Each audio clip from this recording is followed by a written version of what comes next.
Welcome, this is Shakti Carola Navran from Maui, Hawaii, and we have some technical difficulties today. So I switched from iPhone to iPad, so I hope it's working now. So let me just check here before I dive in. That's the joy of life. So things can go wrong. It's working. All right, so I apologize for all these changes in timing. So now it's 15 minutes later than usual, but I think we still gonna be good. So, if you have been following me online with my forecast and my teachings, you know that I'm not a fortune teller. I'm not somebody who woo, this is gonna happen in the future, because really the future is not set in stone. So whatever is coming at us always holds a whole selection of potentials.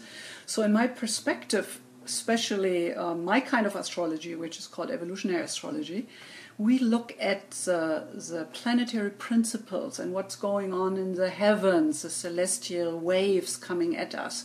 We look at them, they are not set in stone in the way how they show up in the three-dimensional world, in the world of form. So there's always kind of a variety of possibilities how a planetary potential will manifest. So there's always a low end side of possibilities, and then we get smarter and we grow, and then there is a high end potential to manifest. So my whole intention with these forecasts is to first of all spread the buck, because I'm really passionate about astrology and I want to teach you a little bit, because it teaches you to be more self-conscious and self-aware, and it creates a little space looking into the world through the astrological lens, because we don't need to take things so super personal, because we have a certain filter. Things are coming at us, and when we have to react and do something with them. So if we have this astrological knowledge, we have much more choices in how we bring things into a high-end manifestation. So you might ask, what's low-end manifestation? So in history, Adolf Hitler, German dictator, has almost the same chart than Charlie Chaplin. So you can imagine that they're different souls and they had the same kind of blueprint available to them, but they did very different things with it. So that is kind of all depending on our state of consciousness. What we do with those forces, we are part of that universal dance. And consciousness is really the key to have choices. So the future is not set in stone, but you are the creator of your future right now. So by giving you this astrological perspective, I'm trying to empower you to have those better, more conscious choices available to you. So living on Maui here, every child knows you can't fight the wave in the ocean. And the only chance to deal with it is to turn around and swim with the wave, or dive under the wave, which is more challenging. So to surf the wave is what we want to learn. So for that we need to know what's the wave looking like coming at us. So in astrology, all the forecasts is giving you those potentials. And when I do personal forecast readings with people, everything is always kind of navigated back to your birth chart. So where the planets are right now in the heavens will activate certain planets in your chart, and those planets stand for different archetypes and symbolizing different inner parts in you, different inner voices. So I like to show you here a chart and how transits look like. Okay, hold on here. Okay, so here you see my chart actually. And so this is how a birth chart looks. The planets inside, in the signs, in the houses. And then outside there are the transits and the planets where they are in the heavens right now. So here you can see I have a Saturn return, which is the most impactful transit I'm having right now. But there's a lot more going on. So this is how we always kind of relate back where the planets are right now to our individual chart. So if you don't have a chart to make more sense out of these forecasts, this information I'm giving you, you want to, you can see and hear me now. Woohoo! I'm so glad. Hi Sharon, hi Diane. Well, that was kind of an excitement here to I don't know what's on, but anyway. So so if you don't have your personal chart, so then you can go to my website, Maui Astrology Reading, first of all, because you're getting in the loop with my forecast readings and you get replays if you miss something. But also then you will know not only your sun, but your moon, your ascendant, and where all the other planets are. So I give you, when you sign up for my newsletter, I give you that free chart. And it comes with a mini report for your Venus love stone, how you can support your heart and nurture and heal. So it's a sweet little report. The rain did stop, thank God, but we had a lot of water here this week. So anyway, let me see here. Okay. So as I said, I always try to bring in an overall theme for the week. So I like to prepare you for the kind of wave and what planetary activations or transits, as we call them, are there. And then you wouldn't need to know in your chart how you calibrate it back. So that's why I really want you to get your birth chart. So I'm an evolutionary astrologer. In evolutionary astrology, we look at the chart from that high wisdom perspective of your soul. So we look at you as an eternal soul going through all those incarnations, and the goal is to grow in consciousness. And I think astrology is a wonderful way to speed up that process, to really embrace more of you. So if you have been following me, we have been talking about the wave and the ocean. So each wave is an individuality. So the top of the wave is our self-consciousness. The belly of the wave is our subconsciousness. So consciousness, subconsciousness, and the ocean is ocean consciousness, is ultimate consciousness, is the divine, is how we connect with the non-physical reality and dimension. So today the overall theme actually is to get a clear sense of self, of ego identity. So that relates back to the top of the wave.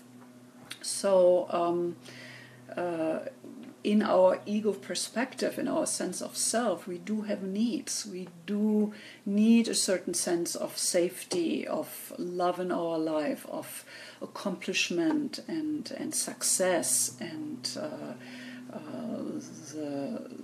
the ability to take care for our own needs financially.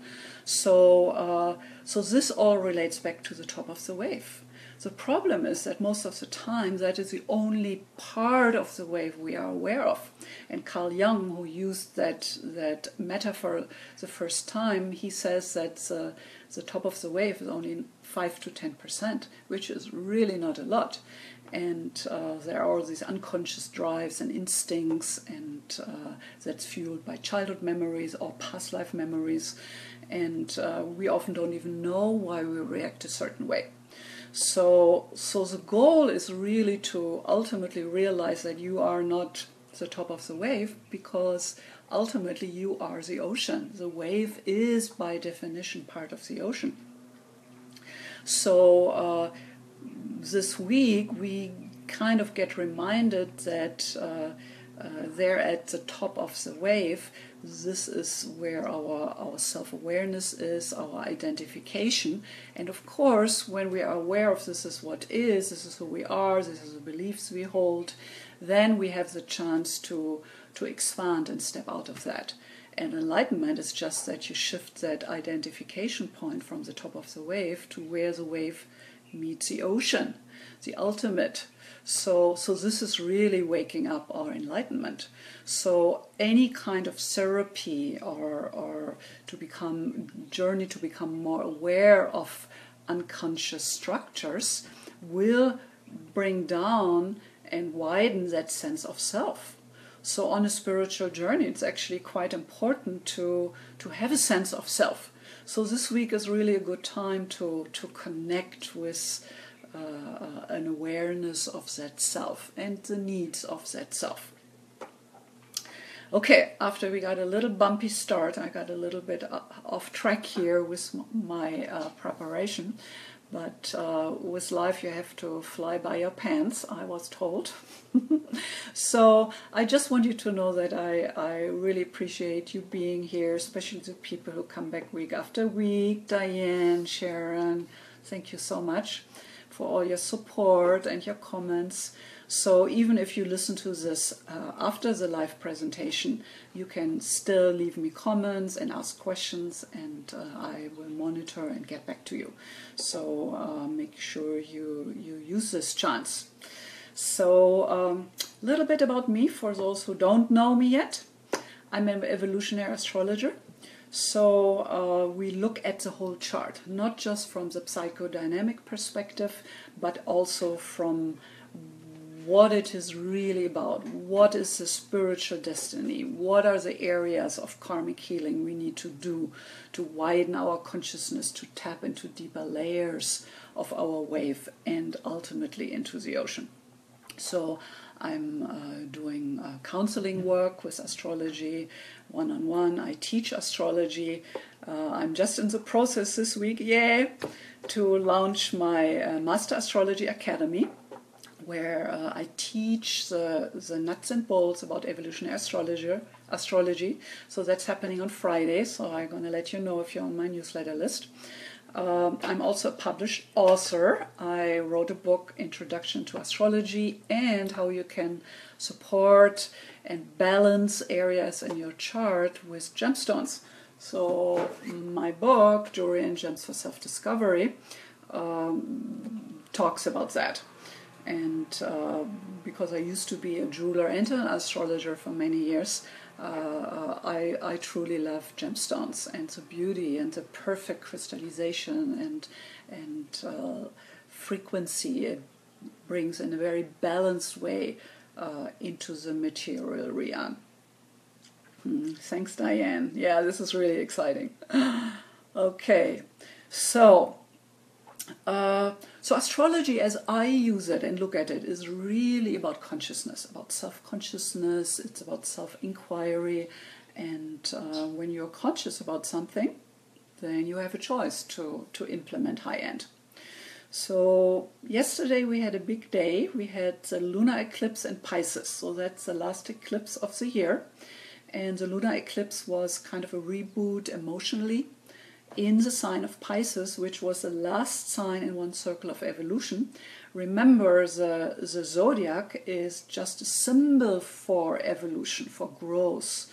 And it starts with Aries, and then in each sign throughout the months, throughout the year, each month there will be a different theme represented with that. So the Western astrology is based to begin with spring equinox, and then each month something different happens. So with the lunar eclipse in Pisces, something wanted to come to an end in our emotional inner world. And that's why I presented the metaphor of the wave again.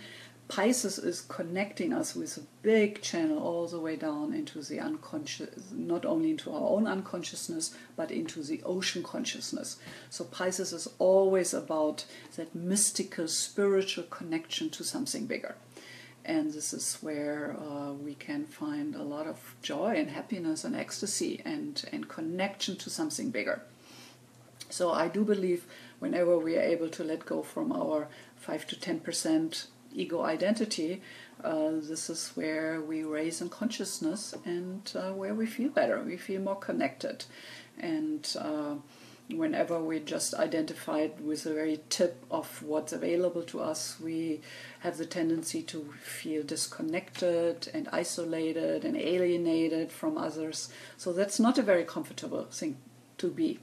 So that's why we always strive to expand into higher states of consciousness. And I really believe that's what human evolution and individual human evolution is all about.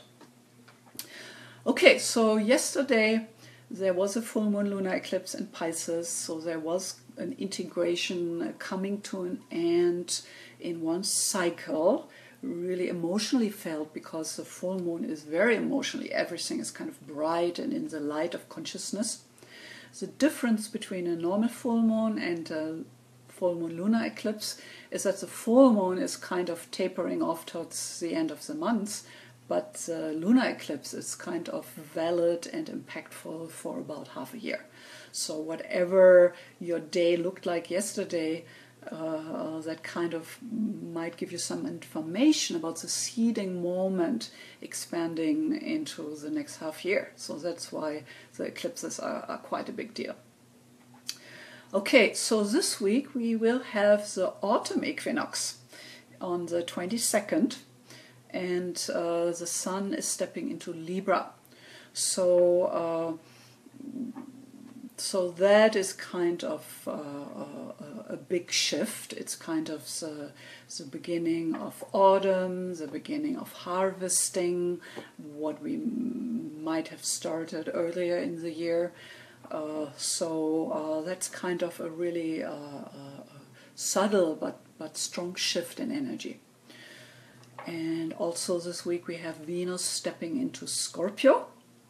So Venus, the goddess of love, stepping into the intense sign of Scorpio. So we're going to discuss that a little. And then, of course, we will look, when we go through the days, we're going to look at the moons going every couple of days into the next sign. So today the moon is in Aries, and it's going to step into Taurus, Gemini, Cancer, and on Sunday into Leo, next Sunday. So another big thing this week is that the Mercury retrograde is coming to an end. Yoo-hoo! So what we experienced today, that was a typical Mercury retrograde. Here, upgraded my phone and nothing works after that. That's Mercury retrograde. Things all connected with electricity, computer, devices, flights, communication, social interaction. There are challenges around that. So I actually timed my product launch for the Master Astrology Academy when the Mercury retrograde was over, because you don't want to start any kind of projects like that under a Mercury retrograde. It just makes things harder and things slip through your fingers and there's sticks on your way. So I think we all will kind of take a deep breath when this is over this week. And with that, we will end up with 4 planets instead of 5 planets going retrograde. And I will talk a little bit more about the retrograde motion when we talk about the Mercury. But just for now, the retrograde planets still retrograde: Uranus, Neptune, Pluto, and Chiron. So in general, we could say whenever we have a planet retrograde, it's kind of revisiting areas it has been, degrees it has been in before.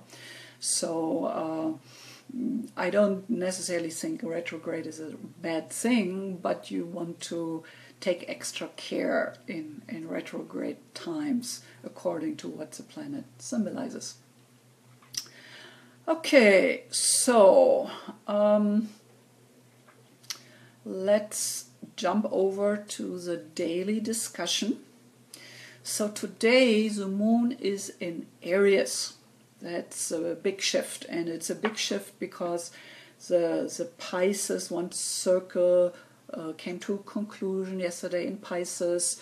So now there's a new cycle starting, and of course the moon is pretty fast, so it goes through the whole zodiac once a month, but every couple of days there's a certain shift, a subtle shift emotionally, and you can feel that. And only because it's short, it doesn't mean it's not strong and impactful in that moment. Of course, it's hard to make plans around moon transitions into different signs, but it's good to keep that in the back of your mind, because things are coming up from the morphogenetic field, from the ocean consciousness. We are impacted by thought fields, fields of consciousness which are beyond our individual perspective. So the moon astrology will help us to calibrate that, to become more aware of that. Okay, so Moon in Aries today starts with a bang, starts with energy. High-end Moon in Aries is you find something you're passionate about, something you're burning for, something you're ready to apply yourself, to take steps of action. So it's fiery, it's energetic, it's spontaneous. So that's kind of the energy of the day, which is spunky and beautiful. Okay, tomorrow there's quite some action here. The Venus is opposing Uranus, Moon conjunct Uranus, so we have a Venus-Moon opposition. So Venus and Moon, when they both are connecting with Uranus, the rebel, the interruption of continuity, both female principles, Venus, the goddess of love, Moon, the heart, the nurturing, the divine mothering spirit. So connecting with Uranus in a what we call a heart aspect brings up interruption, wants you to experience a breakthrough into a new level. So we have this idea of the last drop behind the dam, and then the dam breaks. So that's a Uranian principle. It's rebellion, it's breakthrough, it's something new. So because it's Sunday, so you probably are home, you might hang out with family or friends. So Uranus can bring that extra spark. Uranus can, on the low end side of possibilities, for example, can bring up a fight. You pick a fight with somebody. And because Venus and Moon is so close and intimate, so it's usually the people who are the closest to you. We work things out like that. So Sunday has that potential of picking a fight, feeling irritated, but also it holds the potential for a certain breakthrough. So maybe you have a certain issue with your partner, and because it's Sunday, you have time, you hang out, maybe you do something nice together, and then you talk, and suddenly a resolution appears out of nowhere. So, hi Justin, good to see you. So Sunday, just keep in mind to not take it too personal.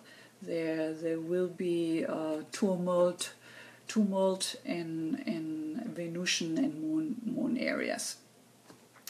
Okay, so Monday the 19th. Let me just see here one more thing.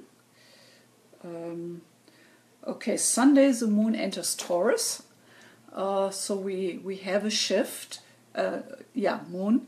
So that's actually supportive to really come to a practical solution of any problem surfacing. So even if there is this Uranian upset and potential breakthrough, the Moon in Taurus kind of keeps you grounded, practical, doing something with the solution you came to. So Monday, the moon in Taurus is a most interesting event. So, you know, Taurus is ruled by Venus, so it's a very practical, grounded sign where we learn to make friends with being an immortal soul in a physical body and what that means. So I always like, I mean, my sun is in Taurus, my Mercury is in Taurus, so I have a really good connection to Taurus. And I really like to remind myself that I am an immortal soul, bringing in those spiritual dimensions through myself in this body. So in history, a lot of, especially in the Christian tradition, the whole energy was, the whole direction was to try to bring up the energy and leave the body behind and transcend the body and reach that spiritual dimension out there. Now we are more overall in our consciousness aware that it's really about bringing in those spiritual dimensions, bring in the energies of heavens into our personal manifestation and experience in the world. Moon in Taurus, yeah. So because you have moon in Taurus, I would imagine the Sunday and Monday you're very in touch with that, Sharon. So it's a good day to nurture that inner animal, because that really what Taurus is. So you might want to get a massage, give yourself a yoga lesson, some kind of physical attunement. That's what the emotional dimension in you is asking for. So that's kind of the energy for Monday. So getting a massage, having a facial, getting pampered, sitting, taking some extra time, smelling the roses, walking your dog extra long, things like that. That's moon in Taurus energy. Okay, Tuesday the 20th, moon enters Gemini. So Gemini, after Taurus, is very grounded, if you want, so very internally directed. Then the next sign is very outwardly directed. So remember, we started the zodiac with Aries. So Aries is power, starting something, fire, expressing yourself out there. Taurus is settling down, bringing things into a practical manifestation. And then Gemini is going out again. It's going out mentally, because Gemini is ruled by Mercury. So it's about social interaction, it's about little journeys or travels, it's about curiosity, having experiences out there in the world. So it's the image of the butterfly going into the world from one beautiful flower to the next beautiful flower to the next beautiful flower.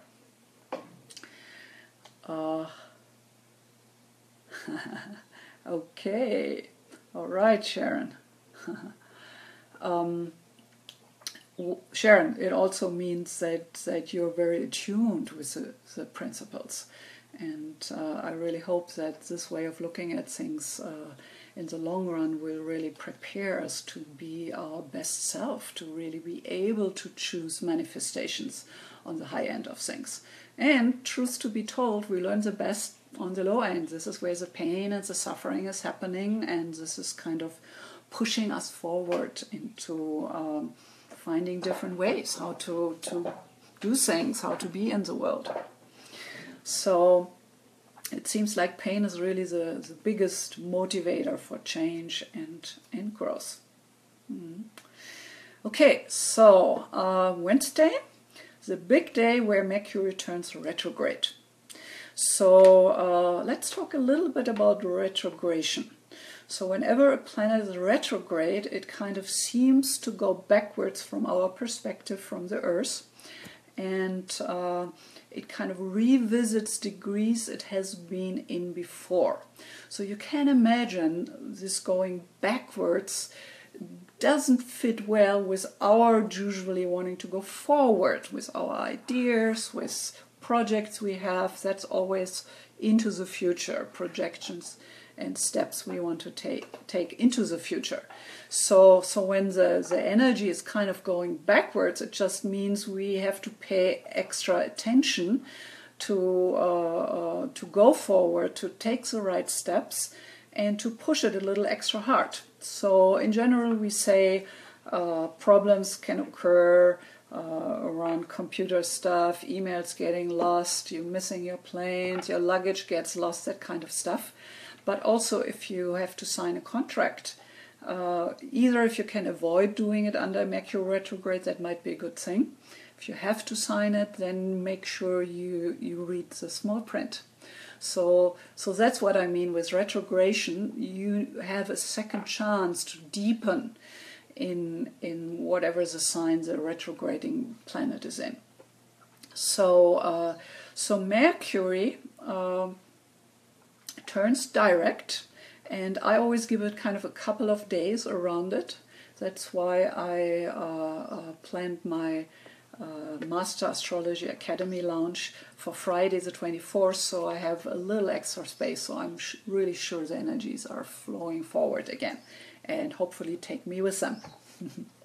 So Mercury gives us a chance with the retrograde period to become more aware of certain areas explained by the planet.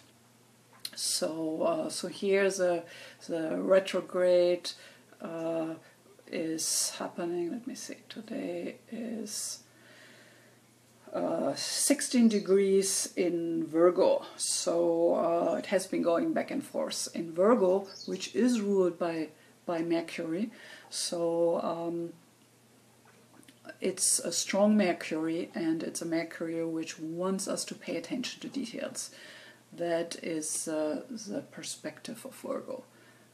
Patience, responsibilities, wanting to serve. So you want to use your mental capabilities basically in order to really reach out and teach something, do something for others. So that would be high-end Mercury in Virgo. It could also be just simply to get out and clean out your garage, or go through your closet and do a clothes swap with your girlfriends. So cleaning things out, putting things in order, that's also a Virgo quality here. Okay, so we can feel good that things are moving forward again. So that was Wednesday 21st. Then Thursday 22nd, Sun enters Libra, and that is the moment of the fall equinox. So this is really the transition, one of the four equinoxes throughout the year, which kind of form a cross. So the fall equinox is that shift into the autumn energy. Something gets ready to be harvested. So it's a very earthy and grounded energy. So that's Thursday. Sun will be in Libra throughout the months. So Libra is a sign of relationship, ruled by Venus. So when the Sun is stepping into a new sign, we do have time to get acquainted with the qualities it represents. So Libra orients and opens us towards the other, intimate partners, the significant other, our best friendships, but also in general where we meet people. So it's a time with the Sun in Libra where there is more openness in the heart to really connect, to feel ourselves connected with the other waves in the ocean. So I think it's a good perspective to hold. For those of you who are single, it might be a good month to actually make new friends, find somebody, but of course you need to go out there to make yourself available. So when I have clients who are single and would like to find somebody, I always say go where you expect somebody to be, you like to connect with, in an area of field you are interested in. So if you're spiritually oriented, if you're interested in astrology, then you want to go do a seminar about astrology. You want to join groups of people who are interested in the same direction you are. So we can be quite smart. I mean, if you're a spiritual person, you probably not find the right partner going out to a pub and find somebody spiritual advanced there. Of course, they might be there once in a while, but in general, you might not find that kind of spiritually advanced or spiritually oriented person there. So be smart. Go out where people who have your interests are. Okay. So then Friday the 23rd. Excuse me. Moon enters Cancer. So another shift. Remember, Aries outward, Taurus settling down, Gemini reaching outward mentally. Now Cancer is emotionally settling down. So we will feel more emotionally connected to the belly of our wave. And that means there might be spark ups from the unconsciousness, and we wonder what happened, why we reacted a certain way. It also means that we are more inspired, more connected to bigger dimensions of consciousness. So Cancer, I have a lot of clients who have Cancer qualities, and often they're very creative, very artistically creative. And Cancer is ruled by the moon, the sign of home and family. So having children, I mean, that's really an act of creativity. You could look at it that way. I mean, new life is formed. That's quite something. So we have a little bit of that energy connecting with our own unconsciousness and with resources we hold there on Friday. Then another big shift is Venus enters Scorpio as well on Friday. So Venus, the goddess of love, harmony and beauty, the relationship planet, enters the sign of Scorpio, ruled by Pluto. So here we get some intensity. So that's going to be underlying there for a while. And Scorpio is a sign, I think, which relates kind of okay with Venus. I say okay because it kind of deepens the experience. There might be more drama and intensity. But on the other hand, Scorpio wants to commit, wants to go deep, wants to bond. So high-end Venus and Scorpio is you find somebody you deeply connected and bonded with. And then the Venus and Scorpio feels just right at home. So, but just in the general picture, it just opens dimensions from our own unconsciousness and the ocean consciousness. And there will be a sense of intensifying, more drama, more strong feelings inside around the heart. Saturday, 24th, we have more sparks, Moon opposing Pluto, squaring Uranus. So we have that kind of quite often, but it's this moment in time where there is more intensity.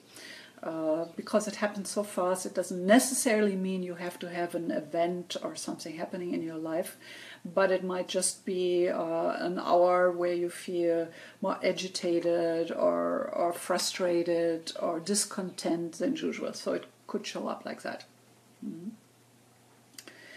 Okay, let me check your questions here.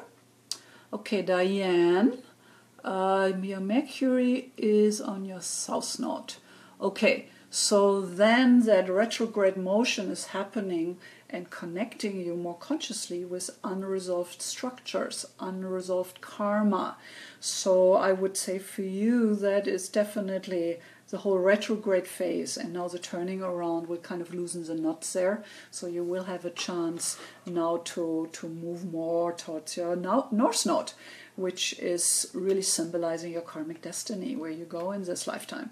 So I believe for you, when the retrograde is finished, things will flow much easier and really into that high destiny your soul is calling you towards. Mm-hmm. Hi Sherry, good to see you. Okay, if you guys want to give me more information there, I can do a quick little feedback here. Okay.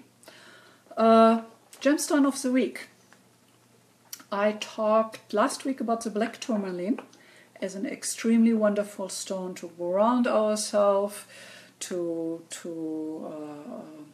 unblock our first chakra, which is really our connection to the physical reality. And it's a Saturn Mercury stone, so it helps with that grounding. It helps us to get focused and concentrated and move forward. So this week I want to go to crystal quartz, and especially the double terminator, which are on the other end of the chakras. So last time we talked about the first chakra. Today I want to talk about the crown chakra, because crystal quartz connects mainly with the crown chakra, but then because it holds a whole rainbow in potentiality, it also connects to all the other chakras. So therefore crystals, rock crystal, are very powerful to put on your body in a mandala when you want to do a crystal or gemstone meditation. They are very powerful stones. And they connect with the clarity, the high Saturn aspect, the clarity and focus onto the point of what's important. So, for example, if you see a crystal, then you have a six-sided crystal structure, hexagonal, and the crystal comes to that point. That's that Saturn quality, that focus there. So this actually is a double terminator, and it has a little phantom in there. So, you know, I'm a crystal lover, so I have all these special crystals. So this is a phantom double terminator, and whenever we have a double terminator, and we can have a citrine double terminator, I showed you one a few times back, smoky quartz can be double terminated, Herkimer diamond, we have talked about before, is a double terminator. So double terminators are so special because they are crystallizing the energy in 2 points, and one is plus and the other one is minus. So it's an extremely good stone to balance between plus and minus, to find that point of harmony, of peaceful centeredness. And in the chakra system, that relates to the heart chakra. The heart chakra is the middle chakra between the 3 upper chakras and the 3 lower chakras. So I would imagine that all the double terminated stones are especially powerful on your heart, when you lay it on your heart or wear it as a pendant. So just to give you a few examples, so this is a double terminator too. This is a laser one. So it's not cut, it's really how it grows. So that's a special one. This is one, even if it's not a Herkimer, it's almost the ends are sitting on top of each other, which is usually the sign for a Herkimer. Herkimer is kind of more clear in its basic consistency, even if this has a lot of stuff inside. But you can see how potentially clear the Herkimer is. So that's why I consider the Herkimer diamond really the king and the queen under the double terminated stones. But all double terminator will have that balancing between plus and minus. So Herkimer diamonds, they also come in tiny little ones. So for example, you could use those tiny ones, like just put them with a piece of tape over your knee when it's hurting or you have back pain. You put a few Herkimer diamonds on, and it just will unblock that area where you put it and helps the blood flow more strongly. So that might help the process there. This is a cluster of double terminators. I don't know if you can see it, but all the crystals, they come out at the other end somewhere.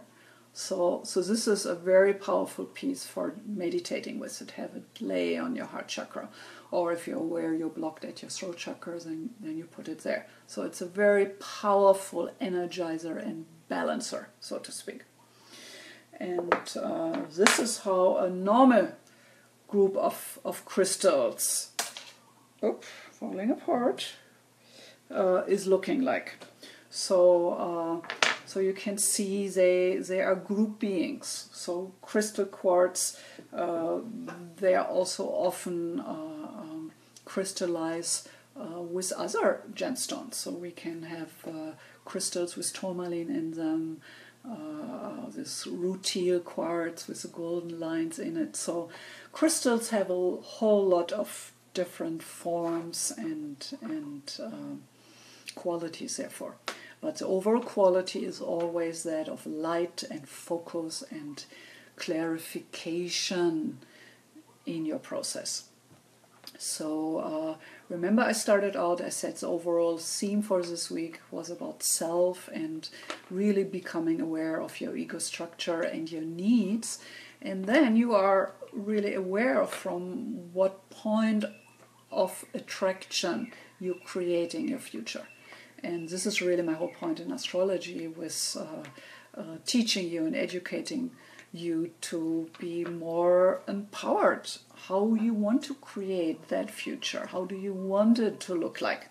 And our outer world always corresponds to our inner world. So astrology just is a wonderful vehicle for gaining that clarity.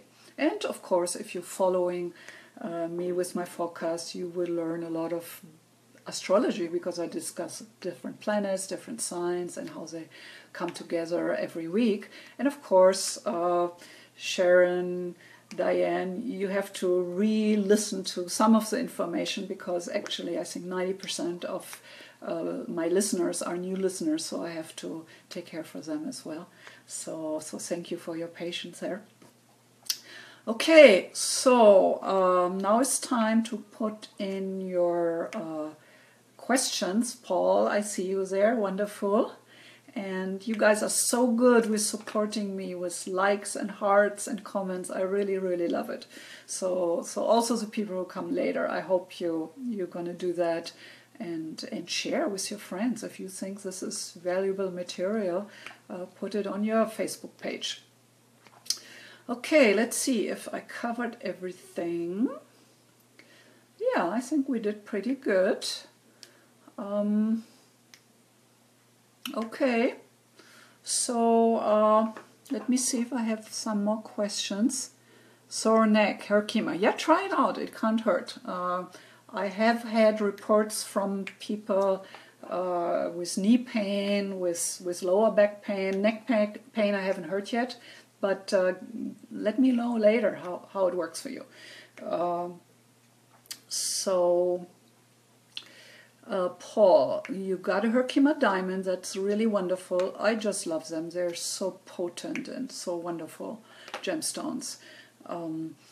Tibetan quartz, I don't know what that is. So, okay. So anyway, in my book, I talk a lot about the gemstones we use in jewelry. So all those specifics like Tibetan quartzes and other stones I might not even have heard about. I can't really say much about it. Remember, I'm a jeweler, so I have a lot of experience with those mainly used gemstones in jewelry. Okay. I have a Brandenberg, but not a double terminated. Sharon, what is a Brandenberg? See, another one I don't know. Okay. Okay, amethyst on a sore knee a while back. Yeah, that's... I mean, remember, whenever you bring a gemstone into your energy field, that frequency is doing something.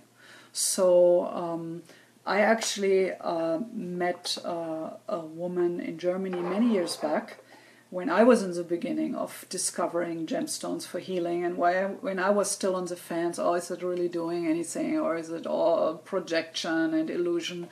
So when I was in a group I was participating in with healing with gemstones, and there was a woman in there who had cancer, and she had healed herself with daily meditations with amethysts. So she would put all kinds of stones, but she said mainly amethysts, into her energy field, and she got rid of her cancer. So I do believe there is much more with that, but if you have a certain ailment or problem, a gemstone definitely hopes to focus your own healing intentions and energy into the direction, and the stone really holds that as an anchor for you. So there are two ways to work with gemstones. One is the frequency the stone carries according to the crystal structure, the color, the light reflection. And the other dimension is that it becomes an anchor, a focus for a certain intention we're holding. So both are very powerful. And gemstones are really like homeopathy. It's energy medicine. You bring very subtle energies into your field, and it does do something. Okay, this is a very good idea there, Paul. Good to set intentions on paper under master crystal or crystal grid. Yeah, that's another way where you use your intentions and you kind of program it into the crystal by putting it on top of that intention. So I have a place on my altar where I do that. Okay, my dears. Well, thank you for joining after this little challenge there in the beginning with technology. I hope this stuff is going to ease up when Mercury is direct again. So I'm ready for that. I spend so much time on the computer, so this is really bothersome if things are not working. Okay, my dears, I always love to hear back how your week was, so we all keep learning how things manifest. And whenever you need to reach me, if you want to have an astrology reading, you know where to find me. My website was mauiastrologyreading.com, and I love to hear from you. Thank you for joining. Namaste, and have a wonderful, wonderful weekend. Yeah, I hear you, Paul. I had an intense week too. Okay, my dears, all the best. Aloha.